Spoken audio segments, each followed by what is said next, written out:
Mga bay, mag-discarga na kami sa aming water tank para istakanan namin ng tubig dito.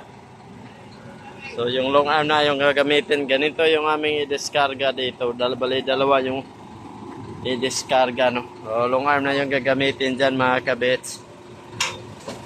Kasi yung unit natin ay nandun pa. Shout out sa ating kaibigan driver si Duro. At sa ating mga napakasipag na mga labor. So bali may maraming karga yan, truck na yan mga kabits. May mga kahoy at saka ano pa yan. May mga kahoy at saka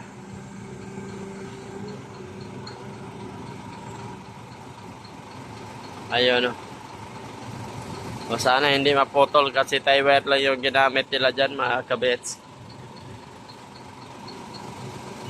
Ayun, no, dahan-dahan ang inangat ng ating kasama.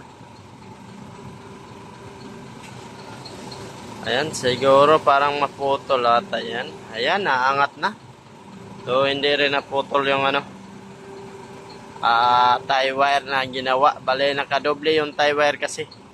4 na doble ata yan yung aming ginawa. O yun, no, bale tie wire lang yung ginamit dyan. Ayos na, dyan lang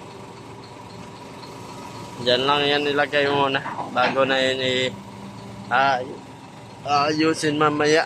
Tayo na lang ang maglifting dyan maya kaunti para dire-diretso na. Tapos yung mga ano doon,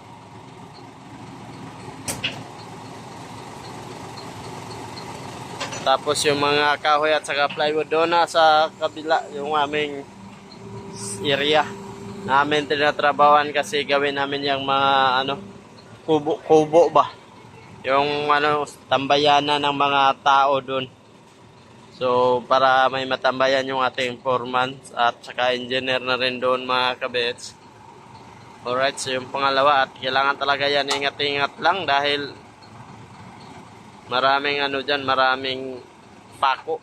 Yung mga ano kasi kahoy dyan namin linagay at plywood ay galing yan sa kabilang banghouse namin dati. Ay aming sinira yung kabilang banghouse at kinuha yung mga ano doon, mga materyales sa kahoy, plywood at saka iba pang na pwede pang gagamitin para buuhin, makabuo muli ng ano, no, ng anong tawag doon, ng kubo na rin.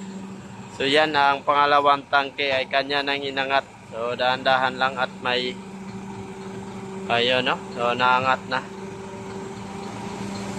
Alright mga bay, mga kabits.